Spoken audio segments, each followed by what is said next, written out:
Soy Marian Rojas Estapé, psiquiatra y autora de Cómo hacer que te pasen cosas buenas. Y soy una gran apasionada del mundo de la mente, de las emociones y del comportamiento humano. Hola Marian, mi nombre es Melania, soy periodista y es un privilegio poder compartir contigo una charla sobre neurociencia, psicología e inteligencia emocional. Muchísimas gracias, Melania. Para mí es una alegría estar aquí. Tú que eres psiquiatra, has estudiado la mente y el comportamiento humano y dices que no hay atajos ni guías rápidas que aseguren la felicidad. Me gustaría que nos hablaras un poco más sobre esto. Estamos en un momento de la historia donde parece que existe una obsesión por ser felices. Como que hay atajos fáciles para disfrutar con esto y conseguirás la felicidad rápidamente, pero la felicidad no es eso. La felicidad depende del sentido que cada uno de nosotros le damos a nuestra vida. ¿Pero qué sucede? Que en una sociedad que ha perdido el sentido, en una sociedad que en muchas ocasiones ha perdido el rumbo, hemos sustituido el sentido de la vida por sensaciones. Esas sensaciones pueden ser masajes, comida, alcohol, redes sociales. No todo tiene por qué ser malo, pero es autodestructivo cuando sustituye el verdadero sentido de la vida. Cada vez se investiga más sobre este sentido de vida. Los japoneses lo denominan Ikigai y hoy en día se sabe que cuando existe ese Ikigai, ese sentido que uno le da a las cosas, uno puede tener mejor salud física y psicológica. Incluso mejoran los marcadores cardiovasculares, pero también mejora la felicidad. Cada uno de nosotros, todos los que nos están escuchando, tú y yo, Melania, estamos librando una batalla en algún tema de nuestra vida. Todos nosotros estamos sufriendo constantemente por algo. Un tema económico, un tema de salud, un tema familiar, un tema profesional. Siempre hay algo que nos preocupa y esas batallas nos marcan. Y cómo lidiamos con esas batallas va a marcar eso que denominamos felicidad. Porque la felicidad consiste en conectar con eso bueno que pasa cada día y que lo malo que sucede cada día, esas batallas, las sepamos gestionar de la mejor manera posible. Tiene un matiz con la plenitud. La plenitud es un estado donde yo noto que mis necesidades están cubiertas y no quiero nada más. Por lo tanto, uno puede estar sufriendo mucho, pero ser feliz en ese momento, porque sabe conectar con lo pequeño y bueno que me va sucediendo cada día. Es decir, la felicidad está en conectar con las cosas pequeñas que van surgiendo en el día a día. Te he leído en varias ocasiones que muchas veces el antídoto para el sufrimiento es el amor. ¿A qué te refieres con esto? El mejor antídoto al sufrimiento y al dolor es el amor. Es sentirse querido, es sentir que no estás solo. Esa sensación de soledad no buscada, esa soledad involuntaria, es una sensación terrible para la psique, para la mente y para el corazón. Y por eso en muchas ocasiones, cuando uno está solo, tener a alguien, una persona vitamina, una persona que te apoye, una persona que te escucha, que no te juzga, que te entiende, la que le cuentas algo y automáticamente te hace sentirte mejor. Que da igual que haga un año que no la veas, que sabes que con esa persona las cosas son mucho más sencillas, ¿no? Esa sencillez en las relaciones humanas que tanto ansiamos. ¿El amor a quién? Bueno, el amor a uno mismo. Eso es la autoestima. Quererse de forma sana, no quererse en exceso, que ahí entramos en el narcisismo, ni quererse poco, que entra en los cuadros de inseguridad tan destructivos para la mente humana. Y eso tiene mucho que ver con la voz interior. Todos nosotros tenemos una voz interior que determina cómo va a ser nuestra autoestima y cómo nos vamos a tratar. Lo segundo es el amor de pareja. El amor de pareja nos hace ser valientes. Ya lo decía Platón, no existe nadie tan cobarde que el amor lo transforme en alguien valiente. Yo creo que estoy segura de que todos conocemos a alguien que de repente se ha enamorado y se transforma. Y nada le da miedo y asume riesgos que jamás habría asumido. El amor de pareja es impresionante. Y cuando uno tiene ese amor de pareja, cuando uno se siente querido, esa sensación de confianza, hasta mejora, sabemos hoy en día, el sistema inmune, tienes mejor salud física y psicológica. El tercero es el amor a los demás, la cooperación, la solidaridad, el amor a tus padres, a tus amigos, a tus hermanos, incluso a la gente de tu trabajo. Cuando uno está en armonía con las personas de su entorno, es capaz de mitigar los efectos que el estrés puede producir en él. Si tú vives ansioso o preocupado por algo, un tema económico, pero te sientes querido, el estrés que eso te produce es mucho menor. Luego tenemos el amor a las creencias y a los ideales. En las ideas se tienen, en las creencias se está, decía Ortega y Gasset. Cuando crees en algo y amas tus creencias, tienes fuerza, tienes fortaleza y superas casi todo. Y finalmente, el amor a los recuerdos. Yo creo que quizá de todos los amores es el que me parece más diferente y por eso siempre me encanta hablar de él. Hace unos años, Susumu Tonewaka, Premio Nobel de Medicina, descubrió que cuando una persona recuerda algo con intensidad, el recuerdo de esa imagen, que es placentera, activa los mismos mecanismos en el cerebro que cuando esto sucedía en la realidad. Esto es mágico. Cuando uno está angustiado, y esto en muchas técnicas de relajación, cuando uno trabaja con MDRs o con técnicas que ayudan a mejorar los estados de angustia, el traer a la imagen, atraer a la mente imágenes placenteras, recuerdos de personas donde había amor, donde te sentías querido, donde te sentías agradecido, de repente produce efectos bioquímicos en el propio organismo. Por lo tanto, ese amor, cuando inunda nuestra mente, nuestro organismo, nos ayuda también a ser mejores con los demás, a convertirnos en personas que no juzgamos, que empatizamos, que somos cariñosos, que buscamos intereses comunes. Yo soy muy de decir a la gente que busque intereses comunes con los demás, que pregunte a los demás cómo se siente. Y cuando le ha preguntado cómo se siente, que recuerde esos datos. Porque esto lo he aprendido de mi padre. Mi padre se acuerda de todas las cosas y él lleva en su agenda del teléfono, los teléfonos de todo el mundo, pero al lado tiene puesto, su padre tiene artritis, su mujer tiene un Alzheimer, su hijo ha tenido un fracaso escolar, y así cuando alguna vez llama a alguien, siempre busca ese punto en común.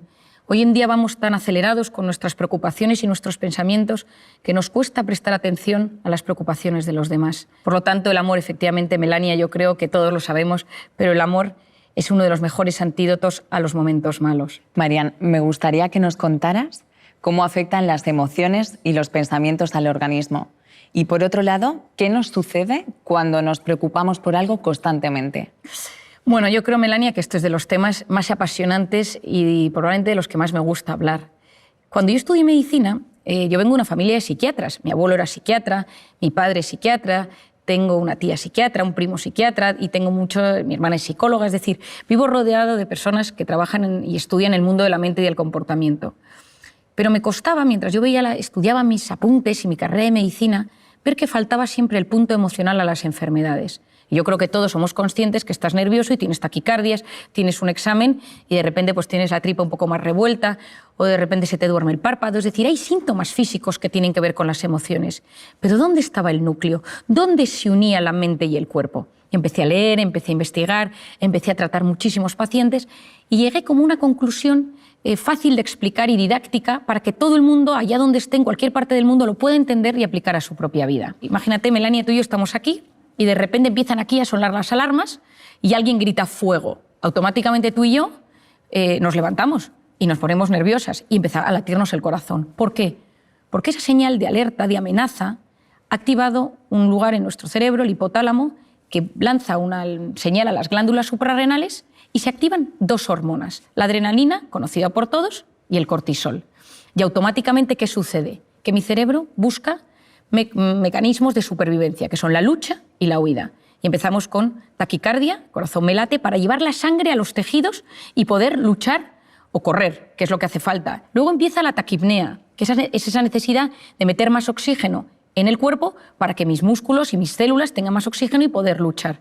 La glucosa se moviliza, las grasas se empiezan a movilizar y en este momento yo ya no puedo razonar porque estoy en un momento de alerta y la corteza prefrontal, que es la que se encarga de reflexionar, de pensar, de buscar soluciones a los problemas, de repente ya no me deja pensar tan bien. Es como que me pierdo el hilo de lo que te estoy contando. El hipocampo, que es la zona de los recuerdos y donde almacenamos los datos, es hipersensible al cortisol y por lo tanto nos falla la memoria y tenemos como lagunas en lo que queremos hablar.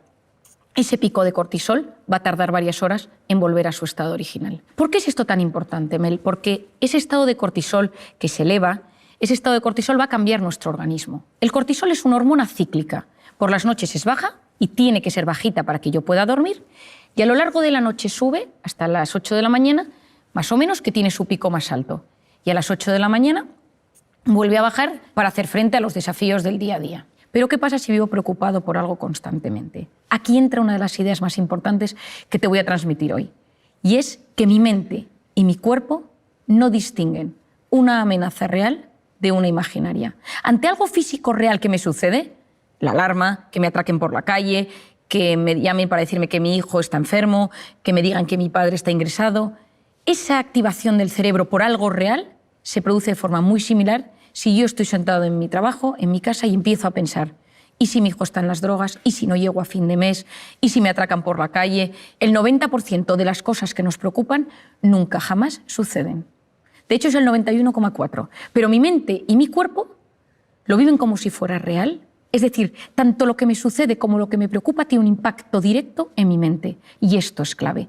Porque si más del 90% de las cosas que nos preocupan no suceden, eso lo que va a significar es que yo voy a inducir en mi organismo un estado de alerta mantenido. Lo que yo denomino, de forma sencilla, una intoxicación de cortisol. Y empiezo a inducir a mi organismo a entrar en lo que denominamos el sistema nervioso simpático, que es ese estado de alerta donde se segrega cortisol. Y esa intoxicación de cortisol va a generar cambios a 3 niveles en mi organismo. A nivel físico, se me cae el pelo. ¿Por qué se me cae el pelo? Porque cuando uno está en un estado de alerta, en un estado de amenaza, es como si estuviéramos en las trincheras. Y entonces el organismo lo que busca es que los recursos del organismo se utilicen de la mejor manera posible. Entonces, si tú estás en guerra, si tú estás en una batalla, si te persiguen por la calle, pues el pelo no es un organismo primario para hacer frente a ese desafío. Y por lo tanto, de repente, empiezas a perder pelo. El cortisol inhibe la correcta recuperación del folículo piloso o de los fibroblastos en la piel y por lo tanto aparecen las temidas arrugas, las manchas, la piel cambia de color. Por otro lado, empiezas a sentir sensación de opresión en el pecho constante, falta de aire, te cuesta respirar, tienes problemas a nivel gastrointestinal, que ahora explicaré con más detalle, la musculatura la tienes tensa porque vives siempre a punto de salir corriendo o a punto de luchar. Y entonces, si de repente haces un movimiento un poco extraño, puede ser que tengas una contractura o que te quedes en el sitio o que notes que te duele todo el cuerpo, cuerpo pesado, cuerpo que te cuesta mover, te notas como más rígido. Esto a nivel físico, pero también el cortisol altera el funcionamiento de los estrógenos, de la progesterona o de la testosterona. Cuando uno conoce cómo funciona esta hormona, sabe que uno cuando vive intoxicado de cortisol, en el cuerpo suceden muchos temas. Pero hay uno clave, Melania, que te quiero explicar, y es que el estado de estrés mantenido lo que va a hacer es modificar el sistema inmunológico. Y para mí aquí está la clave. En un momento de estrés puntual, el cortisol actúa como antiinflamatorio. Pero cuando el organismo vive constantemente en un estado de estrés crónico, lo que sucede es que se disocia el sistema inmunológico, la inflamación, el cortisol y el cuerpo, y lo que sucede es que nos empezamos a inflamar. Gastritis, gastroenteritis, amigdalitis, colon irritable, dermatitis, es decir, entra una inflamación latente, ligera, leve en el organismo, que es muy peligrosa. Porque cuando entras en un estado de inflamación en el cuerpo, puede desencadenarse muchísimos problemas físicos y psicológicos. Y entro, por ejemplo, en el aparato intestinal, que yo creo que todo el mundo lo nota. Hoy en día sabemos que es el segundo cerebro. ¿Por qué? Porque está rodeado de una potente red neuronal y tiene un impacto directo. Lo que pienso, lo que siento, tiene su impacto en el organismo. Quien no tiene un examen de una cita romántica, una cita de trabajo y sabe que sus tripillas ese día le mandan una señal de que algo está pasando. Al lado de los intestinos, ahí están las arterias y las venas, por donde lo que yo voy comiendo, lo bueno, se va a ir por allí para nutrir a todo mi organismo. Y dentro del intestino, dentro de la luz, están las vellosidades intestinales, por donde se absorben los nutrientes, y la famosa microbiota, clave. Hoy en día es uno de los grandes temas que estamos estudiando con más profundidad. Yo soy una gran apasionada de la microbiota. Es el conjunto de bacterias, de microorganismos buenos y malos, que ayudan a que ese equilibrio sea bueno para la absorción de nutrientes, para integrar las sustancias dentro del organismo. Hoy en día es clave, pero sabemos que los estados de estrés mantenidos por ese famoso cortisol o por lo que comemos va a modificar la microbiota. ¿Y cuál es el problema de esto? Que a través de esas heridas entran cosas entre comillas, dentro de la sangre que no deberían entrar. Es decir, el filtro, la permeabilidad intestinal está dañada y entran cosas en la sangre que no deberían entrar y que son tóxicas para el organismo, y hoy en día sabemos que están en la causa de algunas enfermedades neurológicas o neurodegenerativas. Pero por otro lado, estás fermentando, estás con la microbiota alterada y eso lo que genera es gas y tienes esos hinchazones abdominales y esos gases tan molestos. Es decir, algunas veces cuando las personas me preguntan ¿cómo sé si estoy inflamado? Yo le digo, mírate las encías, porque es un gran... si uno se lava los dientes y nota la sangre, o mira si, por ejemplo, tienes la tripa hinchada, o cómo te sienta lo que comes. Y te vas a dar cuenta si ahí tienes ese estado de inflamación. A nivel psicológico, lo primero que me sucede es que estoy irritable. Saltas a la mínima. Estás en un estado de alerta y estás mucho más vulnerable y mucho más susceptible. Lo segundo que te sucede es que no duermes bien. Llegas a la noche, como tienes ese estado de alerta elevado, lo que te sucede es que te metes en la cama y empiezas a darle vueltas a las cosas y empiezas a girar en la cama y no te duermes. A veces del agotamiento consigues caer rendido en la cama, pero te levantas a las 3 o a las 4 de la mañana con una sensación de preocupación, con algo que te inquieta y no te deja dormir. Y en otras ocasiones duermes del tirón, pero te levantas con sensación de agotamiento, porque ese estado de alerta impide que llegues al sueño profundo. Y por lo tanto, aunque hayas dormido las horas que necesitas, tu cuerpo no se siente descansado del todo. Y luego, en muchas ocasiones, te puedes poner triste. Y esta es otra idea importantísima, Mel, que te quiero transmitir hoy. Muchas depresiones provienen de estados de alerta permanentes. Y aquí lo voy a puntualizar. Cuando tú tienes un momento de muchísima tensión, de muchísimo trabajo, donde has estado muy preocupado por algo, de un reto, de un desafío, tienes algo en mente, fisiológicamente, cuando eso termine, tu organismo se va a ver afectado y tu mente va a estar un poco triste, un poco apática. Yo me acuerdo cuando mi marido terminó y aprobó sus oposiciones, su preparador me dijo: a mí lo que más me sorprende de los que se preparan a las oposiciones es que aprueban o suspendan, los meses siguientes están tristes, están como apagados. ¿Por qué es eso? Porque fisiológicamente, cuando el cerebro ha estado luchando contra algo mucho tiempo y eso termina, de repente está triste, está apagado, está apático. Es decir, cuando uno conoce, cuando uno entiende todo esto, comprender es aliviar. Y cuando uno comprende por lo que pasa su mente, uno se siente aliviado. Porque si no, lo que sucede es que uno es esclavo de síntomas físicos, psicológicos, y va como perdido por la vida.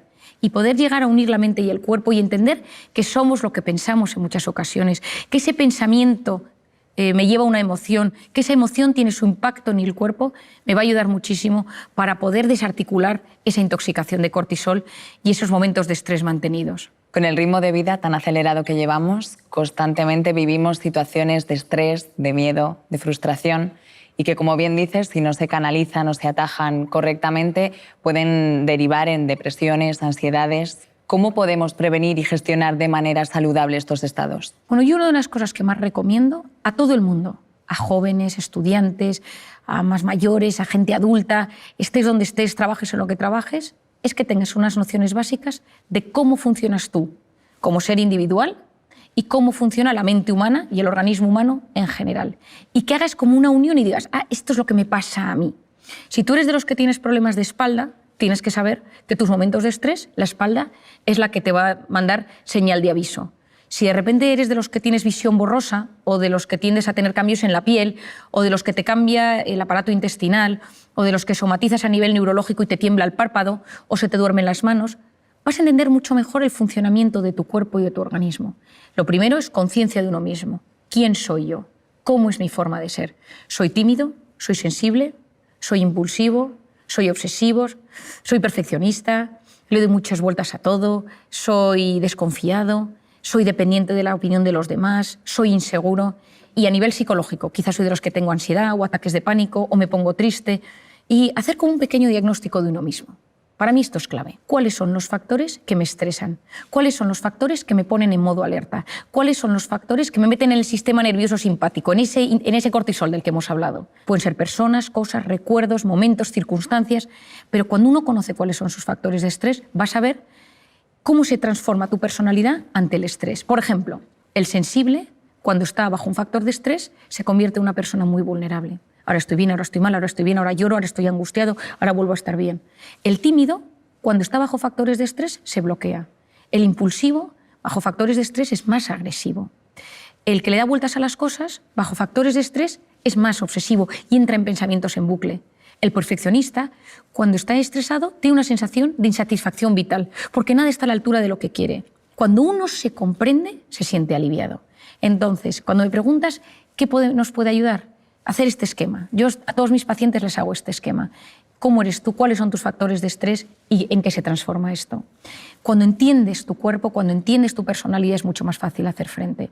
Lo segundo es vivir una vida lo más antiinflamatoria posible. Es decir, la gente va inflamada por la calle. Yo siempre digo que si tuviéramos un detector de inflamación, el detector se rompería, porque la gente, más que nunca, va con tanta incertidumbre, con tanto estrés, que hay un estado de inflamación latente en la sociedad. Yo creo que siempre digo, y te lo digo a ti también con cariño, aunque nos vaya a escuchar mucha gente, que hay que tener cuidado con la comida, pero tampoco sin obsesionarse. Pero comer con con conocimiento de lo que a uno le sienta bien y mal, conocer las cosas. Es verdad que hoy en día se ha demostrado que mucha alimentación inflama y altera el organismo y, por lo tanto, intentar comer lo mejor posible y tener que la comida mala sea la excepción y no la regla. Lo segundo es el hábito del sueño. Hoy en día es clave. Cuando uno duerme mal, la probabilidad de que todo se desbarajuste es altísima, porque durante el sueño reparamos nuestra mente, reparamos nuestro organismo, reparamos nuestro sistema inmunológico, nuestro hipocampo, zona de archivo de los recuerdos, se soluciona, es como que todo se va poniendo en orden.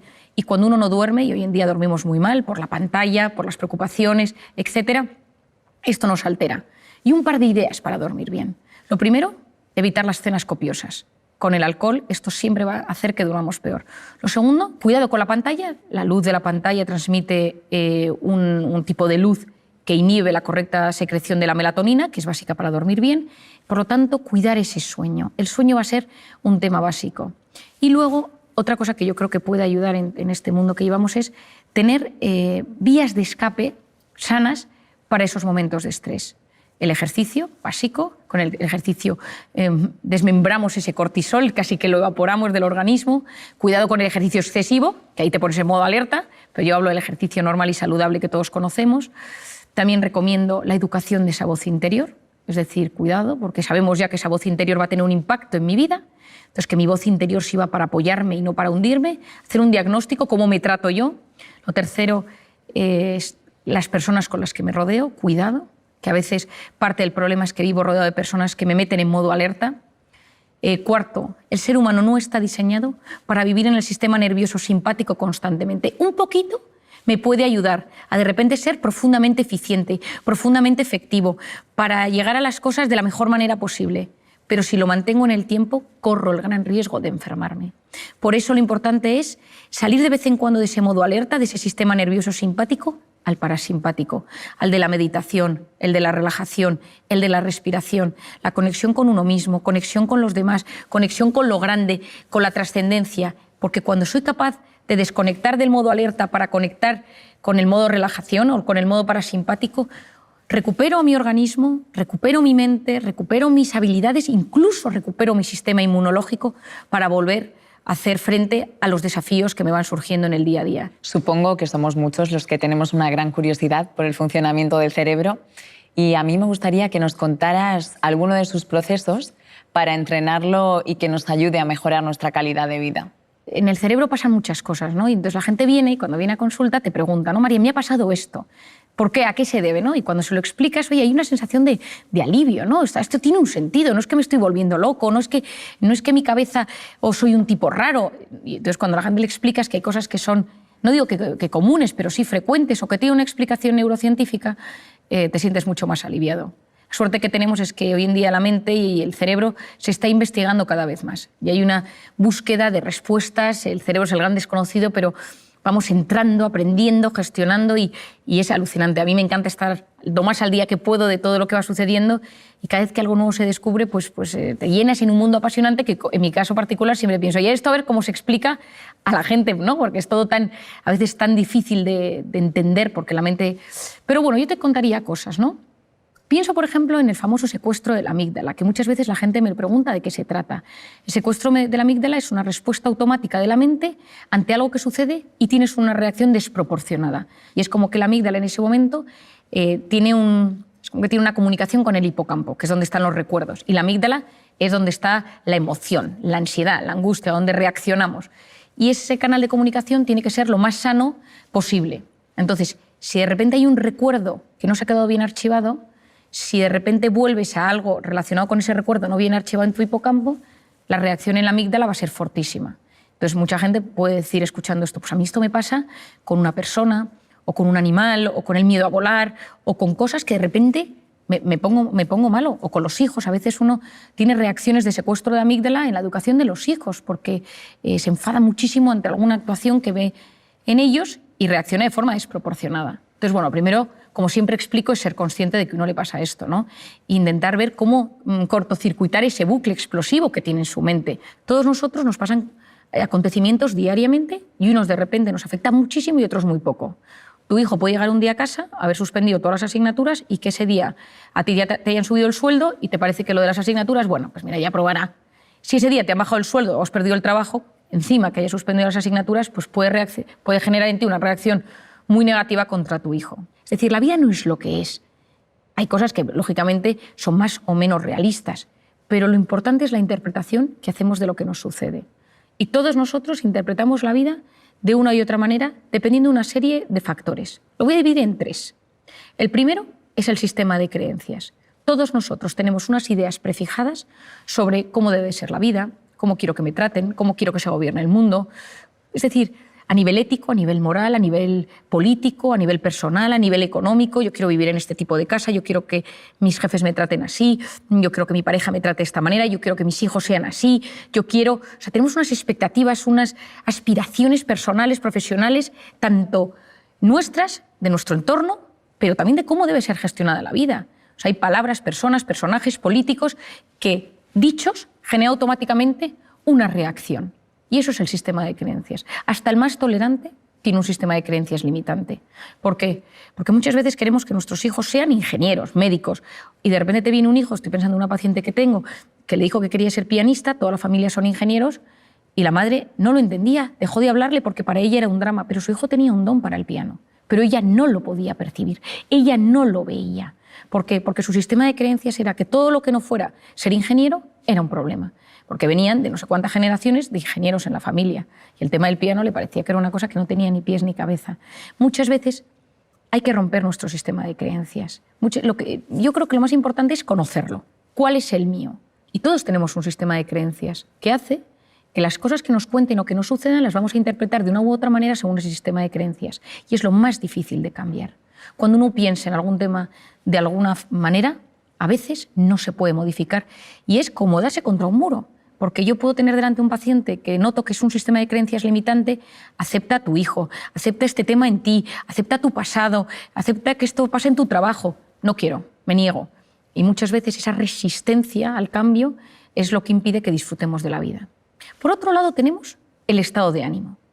Si uno está contento, la interpretación de las cosas es mucho mayor. Yo recuerdo siempre cuando ganó España el Mundial de Fútbol con el gol de Andrés Iniesta, ¿no? Que para mí, que es buen amigo, él y su mujer Ana, son buenos amigos míos, y yo lo recuerdo como uno de los momentos pletóricos a nivel... Me encanta el fútbol, me encantó, ¿no? Y entonces recuerdo que al día siguiente en el hospital todo el mundo estaba contento, la gente se saludaba, la gente por la calle, la gente iba pues, dando al claxon por la calle, había una sensación de jolgorio por las calles, ¿no? Estado de ánimo, de felicidad, de bienestar, por una alegría. Pero vayamos a lo serio. Ese estado de ánimo va a determinar nuestra interpretación de las cosas. ¿Y de qué depende ese estado de ánimo?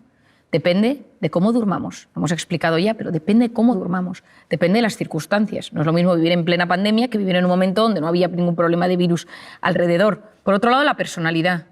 La interpretación de las cosas, si tú eres profundamente sensible, eso va a afectar a tu estado de ánimo. Si tú eres profundamente desconfiado, eso va a afectar a tu estado de ánimo y, por tanto, a tu interpretación de las cosas. Y a veces en esta vida, si lo que quieres es ser un poco más feliz, esa felicidad de la que estamos hablando, a veces lo que tienes es que ir a ver esa cosa de tu forma de ser, que es tu talón de Aquiles y que te impide disfrutar del día a día. Si eres de los que se queja, si eres de los que vas de víctima, trabajar la personalidad, porque eso automáticamente mejora tu estado de ánimo y eso automáticamente mejora tu interpretación de las cosas. Y finalmente, lo que se denomina el sistema reticular activador ascendente. Tiene un nombre terrible, pero tiene una función mágica. Es una zona que se encuentra aquí detrás, en el tallo encefálico, y es una zona muy primitiva de neuronas que tiene múltiples funciones, pero tiene una muy interesante que es el filtrador. Es como un rastreador del cerebro. Y es la zona que se encarga de filtrar de todo aquello que me sucede y de quedarme con lo que me interesa. Es decir, nuestro cerebro recibe constantemente muchísima información, a través de los sentidos, especialmente a través de la vista, pero a través de los sentidos. Pero solo se queda con lo que le interesa. Si tú estás buscando un trabajo de un tema específico y te pones a prepararte sobre ese tema, tu cerebro va a hacer todo lo posible por encontrar ese asunto. Yo he contado muchas veces una anécdota que me pasó hace unos años cuando, estudiando la carrera, me fui a las Naciones Unidas a un evento, una entrega de premios, y el rector de mi universidad me pidió que buscara a Kofi Annan, entonces el secretario general de las Naciones Unidas. Y yo me empecé a preparar todo tipo de cosas sobre Kofi Annan y por si me lo encontraba para invitarle a mi universidad a un evento que había. Y nunca había Kofi Annan, pero en un momento dado, en pleno evento, fui al baño y me encontré con una señora rubita, de tez muy pálida, y empecé a hablar con ella y le conté varias cosas, le conté cómo funcionaban las Naciones Unidas, los premiados de ese evento al que íbamos, y nada, me despedí de ella. Y el día que volví a Madrid, esta señora estaba en el avión y la fui a saludar. Dije, qué curioso, la señora del baño. Y estaba sentada al lado de un tipo al que me presentó que era Kofi Annan, que era su marido. Y entonces yo muchas veces me pregunté, ¿no? ¿Cómo es posible? Bueno, yo había estudiado a Kofi Annan y probablemente mi mente había captado fotos con su mujer y cuando la vi, la distinguí. Es decir, decía Louis Pasteur o decían, bueno, la suerte favorece a la mente preparada. Hay que prepararse, hay que estudiar, hay que saber. Porque el que se prepara, el que estudia, el que sabe, percibe mejor las oportunidades. Y lo importante en esta vida es activar nuestro sistema reticular. Si lo tienes en negativo, ves lo negativo de todo. ¿Quién es el principal inhibidor de este sistema reticular? La pantalla. ¿Por qué? Porque la pantalla te ofrece gratificaciones instantáneas, chispazos de dopamina. Es una vida fake, es una vida digital. Las cosas buenas suceden en la vida real. Esa vida digital, esos chispazos de dopamina van generando, pues sí, momentos de gratificación instantánea, pero a la larga nos producen un vacío. Tienen un mecanismo muy similar, las pantallas y el mecanismo de la dopamina, con las drogas. Por eso a día de hoy muchas adicciones a la pantalla, muchas adicciones a la pornografía, a los videojuegos, se tratan con mecanismos similares a las drogas. Y esto es un enorme problema porque vivimos en un momento de la historia, como dice el filósofo José Luis Ruiz, somos drogodependientes emocionales. Somos cada vez más adictos a experiencias vibrantes que nos llegan a través de la pantalla. ¿Y por qué es esto tan importante? Porque todo esto va a frenar nuestra corteza prefrontal. Aquí entro en un campo interesantísimo a nivel educativo, a nivel de padres y a nivel personal. La corteza prefrontal, que ya hemos hablado de ella en varios momentos, es una zona fundamental para la atención, la concentración, la resolución de problemas y el control de impulsos. Es la zona que nos hace ser seres superiores, que nos ayuda a prestar atención a lo que queremos, a estar quietos en un sitio y escuchar, a estar en una pastelería, yo que soy muy dulcera, y no comerte los bombones mientras te los están sirviendo, sino que controlas esos impulsos, te gestionas por dentro. La corteza prefrontal es una zona profundamente inmadura cuando un bebé nace. Cuando un bebé nace, esta zona está completamente inmadura y se va evolucionando a medida que pasan los años, madura antes en las mujeres que en los hombres. Las niñas maduran antes esa atención y esa concentración que los chicos. Esto es muy importante en el ámbito educativo. Los chicos están a 4.000 cosas todavía y las niñas ya son mucho más concienciudas desde que son más pequeñas. ¿Con qué se estimula la corteza prefrontal de un bebé? Con 3 cosas: luz, sonido y movimiento. ¿Quién no ha visto a su bebé que de repente ve pasar a su padre o ve una luz que se enciende o una musiquita y va girando la cabeza? ¿Qué es lo que queremos nosotros para ese niño? Que a medida que se vaya haciendo mayor, este niño también preste atención a objetos inmóviles, a un profesor que le habla, a un adulto que le habla, a un amigo que le está contando una historia, que esté quieto en la salita de espera del médico, que sea capaz de leer un libro quieto. Es decir, que esa corteza prefrontal vaya madurando y no solo se active la atención con la luz, con el sonido y con el movimiento, sino también pues de repente conecte con una puesta de sol, con un cuadro, con una música, etcétera, ¿no? Es decir, con cosas distintas. Pero si tú a ese niño le pones una pantalla desde que es muy pequeño, ¿qué es la pantalla? Luz, sonido y movimiento. Lo que sucede es que su atención se va a ver estimulada por una herramienta externa, que es ese dispositivo. Y el cerebro funciona con un mecanismo que se denomina use it or lose it. O lo usas o lo pierdes. Si nosotros utilizamos solamente Wikipedia para encontrar datos, lo que sucede es que nuestro hipocampo, zona de la memoria, cada vez va a funcionar peor. Si uno usa Google Maps o Waze para orientarse siempre, pues cada vez nos orientaremos peor. Cuanta menos actuación tenga nuestro cerebro per se, peor va a funcionar en esa herramienta estrictamente particular. Si nosotros conseguimos trabajar las cosas, prestar atención, fomentar nuestra orientación, fomentar nuestra memoria, vamos mejorando la neuroplasticidad cerebral. Es decir, estamos en un momento donde la neuroplasticidad cerebral, que es la capacidad de generar nuevas neuronas. Yo cuando estudié medicina, las neuronas que teníamos eran las que teníamos y no había forma de generar más. Hoy en día sabemos que la ilusión, tener ilusión en la vida, consigue que se produzca una migración de neuronas hasta el hipocampo, que es la zona del aprendizaje. Es decir, hoy sabemos que hay mecanismos para mejorar esas conexiones neuronales, que si potenciamos alguna zona de nuestro cerebro, esa zona va a funcionar cada vez mejor. Pues en el tema de la atención, yo creo que a día de hoy, que nos encontramos en un momento de la historia donde hay una crisis de la atención, la gente no sabe prestar atención por muchos factores, porque vivimos hiperestimulados, porque no nos da tiempo, porque es una cosa y otra cosa y otra cosa, porque te tomas un caramelo y ese caramelo tiene 4 sabores distintos, vas a un sitio y pasan 74 cosas, entonces no conectas sensorialmente con algo puntual, sino que todo son múltiples emociones y sensaciones, y todo ello con la pantalla de por medio. Esa pantalla que lo que me va haciendo es que la corteza prefrontal cada vez me funciona peor, porque está diseñado para aliviar. Pero lo que le estás enseñando a tu cerebro es no saber gestionar el aburrimiento, que es la cuna del asombro y de la creatividad, y no sabes gestionar el estrés, que es lo que va a determinar tu calidad de vida. Una persona con voluntad llega más lejos que una persona inteligente, y la voluntad se encuentra en la corteza prefrontal. Entonces, ¿qué recomiendo yo para fortalecer la corteza prefrontal? La voluntad es la capacidad de posponer la recompensa. Y hoy en día estamos en un momento donde lo quiero todo y ahora, y quiero sentir ahora, y quiero la gratificación instantánea ahora. Es decir, en vez de que yo lo quiero todo ahora, comida, lo que necesito, yo fortalezco mi voluntad poniéndome pequeños retos. Esta semana no como esto. Esta semana no voy a ver esta serie, solo voy a ver un capítulo. No voy a comprarme nada aquí, no me voy a meter más que tantos minutos en Instagram. Es decir, me voy educando mi corteza prefrontal, voy educando mi voluntad y soy capaz de llegar mucho más lejos en la vida. ¿Y eso qué me va a ayudar? Uno, que cuando me aburro y dejo que mi mente se vaya y que vaya y venga y tal, ningún gran descubridor llegó a sus resultados y a sus conclusiones en un momento frenético. Nunca.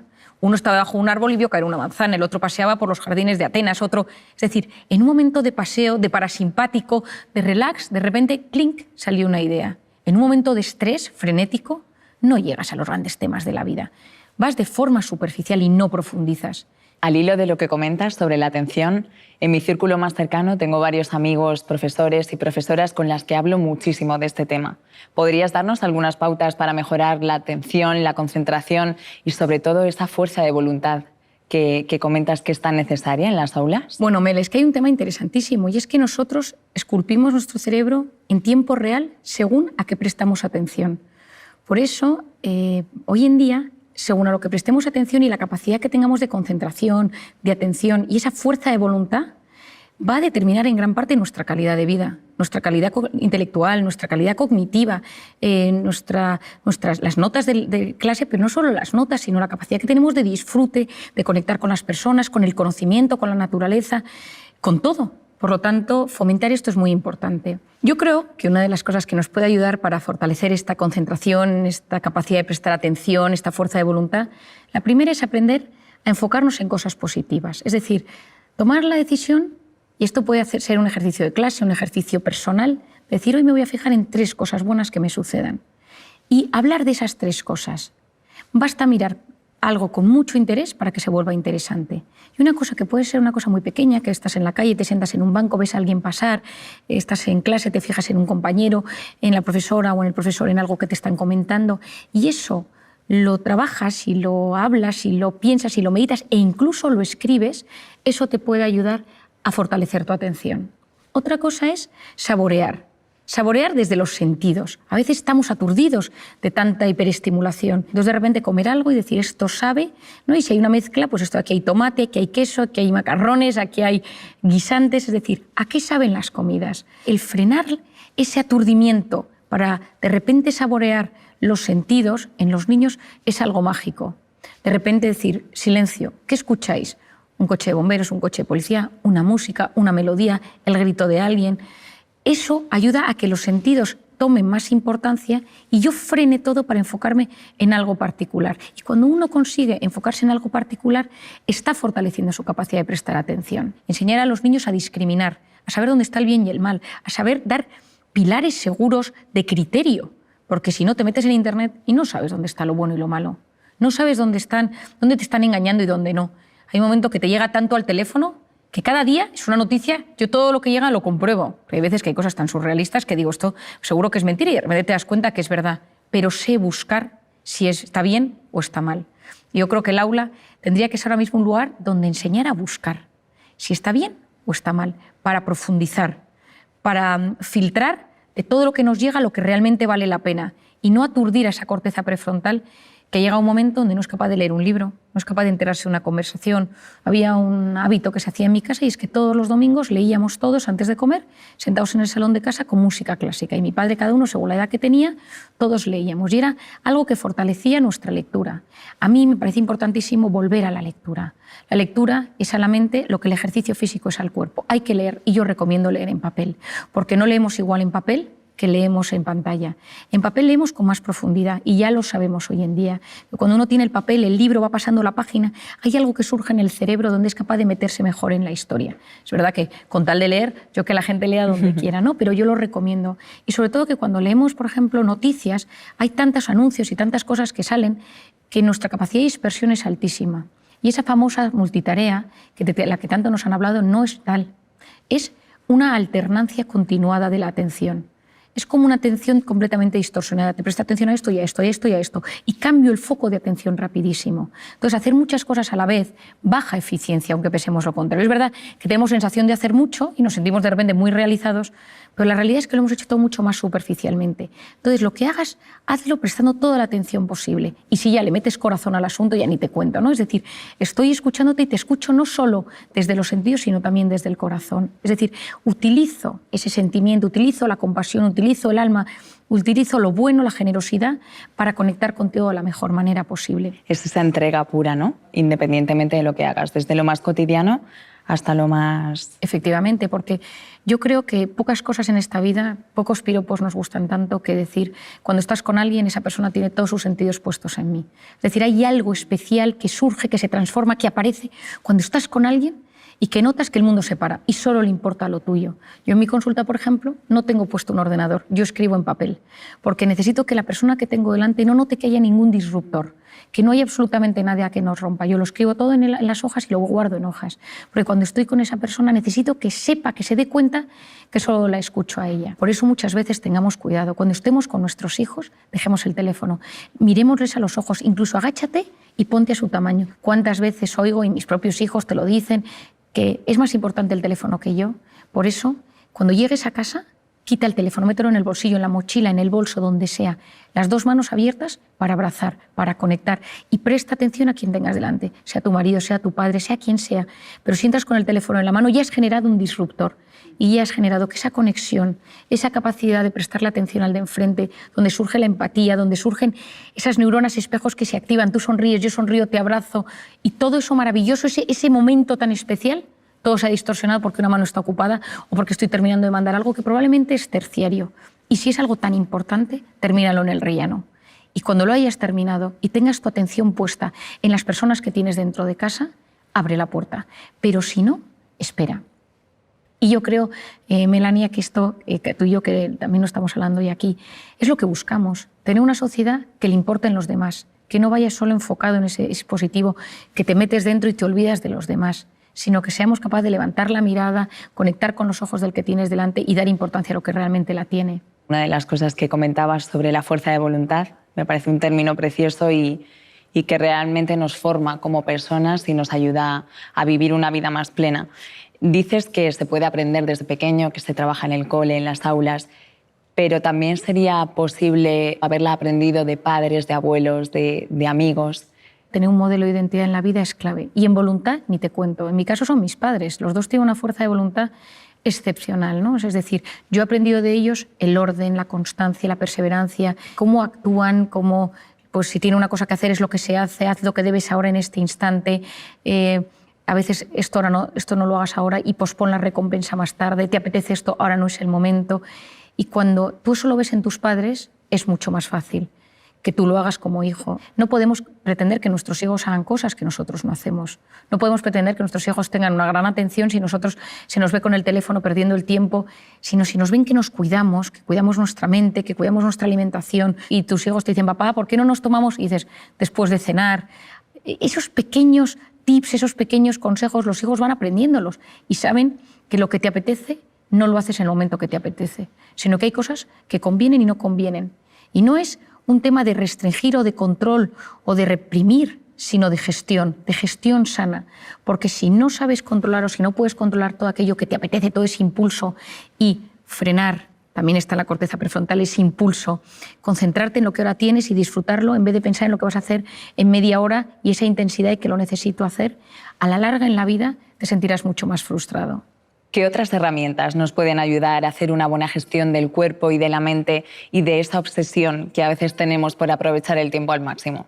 Bueno, yo creo que hay una obsesión, efectivamente, como tú bien dices, de aprovechar el tiempo. El famoso FOMO, que ahora se habla tanto, que es lo que se denomina el fear of missing out, el miedo a perderme algo, ¿no? Entonces, constantemente me meto, veo si ha pasado algo a nivel mundial, personal, familiar, me meto en los chats, me meto en los portales de noticias, con un miedo constante, ¿no? Y hoy en día, ese mundo digital, nos hemos visto inmersos en un estado de alerta constante, ¿no? Yo recomiendo muchísimo quitarse las notificaciones de la pantalla. Soy yo quien domino el dispositivo, soy yo quien domino las alertas, no las alertas a mí. Porque siempre va a pasar algo, siempre hay algo. Has escrito en un chat, el chat del colegio de tus hijos, las noticias que están pasando todo el día a nivel mundial de cualquier cosa, porque siempre están pasando cosas, ¿no? Es decir, la pantalla nos ha convertido en unas personas que nos cuesta mucho más relajarnos y mete nuestra mente en ese estado de modo simpático, de modo de cortisol, de modo amenaza, tan tóxico para el organismo. Por otro lado tenemos la cronopatía. La cronopatía, que es la enfermedad del tiempo. Patos, enfermedad cronotiempo. Siempre haciendo cosas, nunca puedes parar. Decía Marañón, la rapidez, que es una virtud, engendra un vicio, que es la prisa. Pues a veces esa prisa sin parar a un sitio o a otro hace que no seas capaz de frenar. La persona que sufre de esa necesidad constante de la hiperactividad y del hiperactivismo, cuando la frenas de golpe, tiene ansiedad. Y por lo tanto, en esos casos, a veces lo que es necesario es decir, oye, un momento, no puedes pasar de todo a nada. Tienes que aprender poco a poco a bajar los escalones, porque tu cerebro no permite ese salto tan inmenso. Lo que de repente puede generar es un ataque de ansiedad. Y en alguna ocasión yo lo he visto en consulta. Y luego, por otro lado, tenemos el perfeccionismo. El perfeccionista, por definición, es el eterno insatisfecho. Siempre está inquieto, alerta, porque hay defectos en todo lo de su entorno. Esto podría estar mejor, esto se podría hacer de esta manera, mi tesis doctoral, mi trabajo, mi casa, el orden, la ropa, los niños. Y eso, a la larga, genera una insatisfacción vital, porque la vida tiene un componente muy grande de imperfección.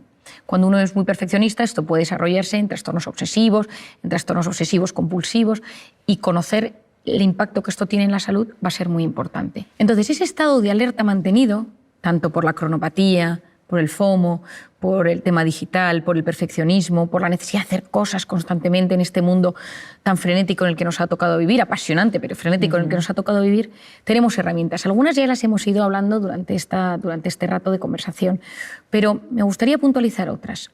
Hemos hablado del deporte, que me parece clave, y me encantaría deporte con naturaleza. Hay estudios interesantísimos que no es lo mismo hacer deporte en una ciudad que hacer deporte con naturaleza. Incluso estos estudios se han realizado poniendo a la gente pantallas inmensas con un bosque, con un lago, y ver qué pasa en su cerebro y cómo van eliminando ese cortisol y cómo se va gestionando todo ese estado de bienestar. Se sabe hoy en día que cuando uno consigue hacer deporte en la playa, en la montaña, en la naturaleza, se relaja mucho más. Hay una parte de uno mismo que en la naturaleza conecta mucho mejor y entra en ese modo parasimpático mucho mejor que en un gimnasio.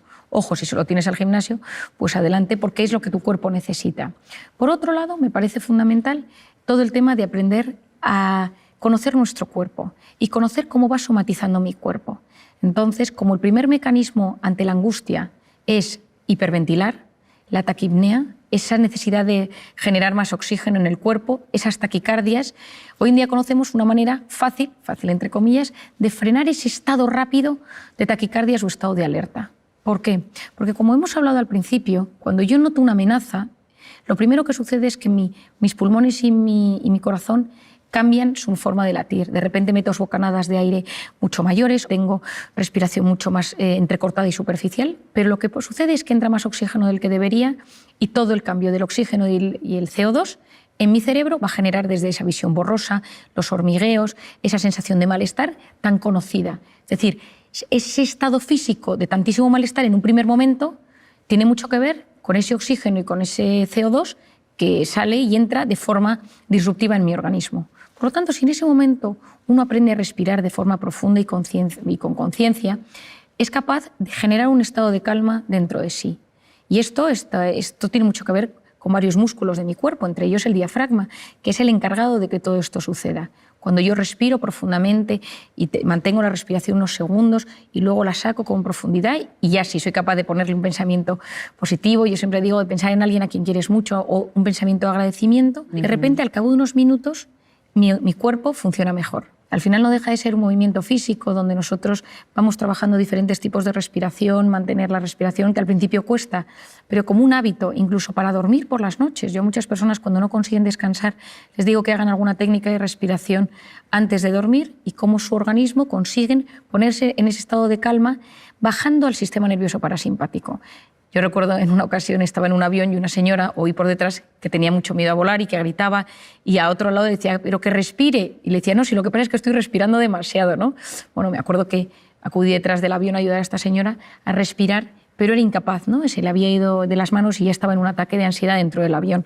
Pero cuando fuimos relajándola poco a poco, el hecho de esa respiración profunda y consciente ayudó a que pudiera volar y que pudiera aguantar todo el vuelo. Y hoy en día conocemos el tema del mindfulness o la atención plena. Me parece que es una técnica muy interesante de entender porque consiste en conectar con uno mismo y tener conciencia de uno mismo, de lo que siento, de cómo me siento, de las sensaciones que llegan a mi cuerpo. Es decir, hay veces que la gente lo confunde con una forma de meditar, porque todo este asunto está muy en boga hoy en día, ¿no? Yo creo que lo importante es que cada uno tenga sus propios mecanismos que le ayuden. Después de tantos años he conocido todo tipo de personas que conectan con diferentes mecanismos, que de repente les ayuda. Y lo que se sabe es que las personas que son capaces de frenar para conectar con uno mismo, con un pensamiento, decirme algo agradable que me ayude a no ser mi peor enemigo, a no hacerme autoboicot, mientras dejo pasar ese cúmulo de pensamientos negativos, ayuda muchísimo. Eso sí, medites, respires, hagas mindfulness, hay dos cosas que van a ayudar a que esto fructifique mejor. Y son dos herramientas, que es la aceptación y el abandono. Esa aceptación a que yo no lo puedo controlar todo. O ese abandono a que a veces nos angustiamos porque parece que o nosotros podemos con todo lo que llevamos en nuestra vida o nos vamos a romper. Y cuando nosotros trabajamos todo este tipo de técnicas, me ayuda a sentirme mejor. Pero si lo que sucede es que yo busco relajarme desde el control, lo que va a hacer eso es generarme un estado de alerta todavía mayor. Y yo creo que conectar mente y cuerpo y saber que en ese punto, que a día de hoy yo creo que es de los únicos que conocemos, donde hay esa simbiosis tan brutal, donde se unen la mente, la psique, el alma, el cuerpo, todo ello en uno, y podemos hacerlo de forma consciente, yo creo que nos abre un mundo apasionante. Por último, me gustaría que compartieras con nosotros y con todas las personas a las que llegue esta charla una idea maravillosa que escribes en tu libro, que es el camino que tenemos todos por delante para llegar a nuestra mejor versión. Bueno, como hablábamos a lo largo de esta charla, nosotros a veces estamos en modo alerta. Y cuando estás en modo alerta, vas en modo supervivencia. Y supervivencia es conseguir cada día sobrevivir a lo que te va pasando. Hijos, trabajo, dinero, salud, lo que sea. Y ahí es muy difícil conectar contigo mismo. Hemos hablado de maneras a lo largo del día para desconectar de ese modo alerta y conectar con ese sistema parasimpático. Pero esto es completamente necesario. Pero también en la vida a veces precisamos conseguir un momento de pausa. Un fin de semana, una semana, 15 días, donde de repente nos, entre comillas, retiremos del mundanal ruido para poder decir, ¿yo qué quiero conseguir en esta vida? ¿Cuál es mi sentido? ¿Cuál es mi ikigai? ¿Cuáles son las respuestas a las grandes preguntas? ¿La tengo o no la tengo? ¿Mi angustia pensar en algo más? Y ahí tengo que verme a mí en perspectiva, en 3D, en 4D, en 5D, y ver hacia dónde me dirijo y buscar sacar lo mejor que llevo dentro. Ese tu mejor versión del que yo tanto hablo. Y hago una ecuación matemática, que me parece que pocas cosas se puede usar menos matemáticas que en psicología y en psiquiatría, pero me gusta esta ecuación matemática porque puede ayudar a comprendernos.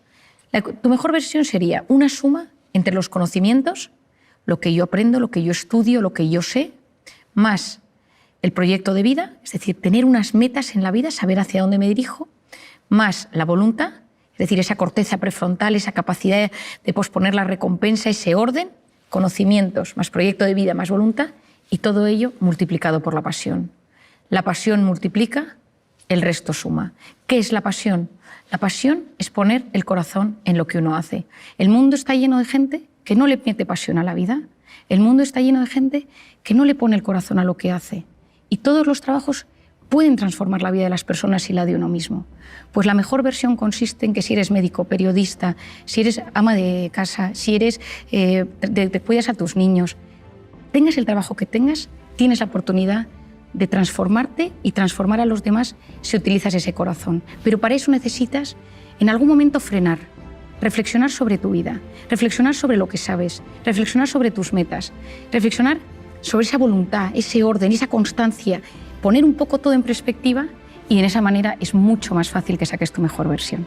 Marian, muchísimas gracias una vez más por compartir todos estos conocimientos tan útiles y tan necesarios. Ha sido un verdadero placer. Gracias a ti, Melania. Espero que a través de estas palabras y de estas charlas podamos ayudar a muchísima gente a alcanzar ese equilibrio que todos ansiamos. Gracias.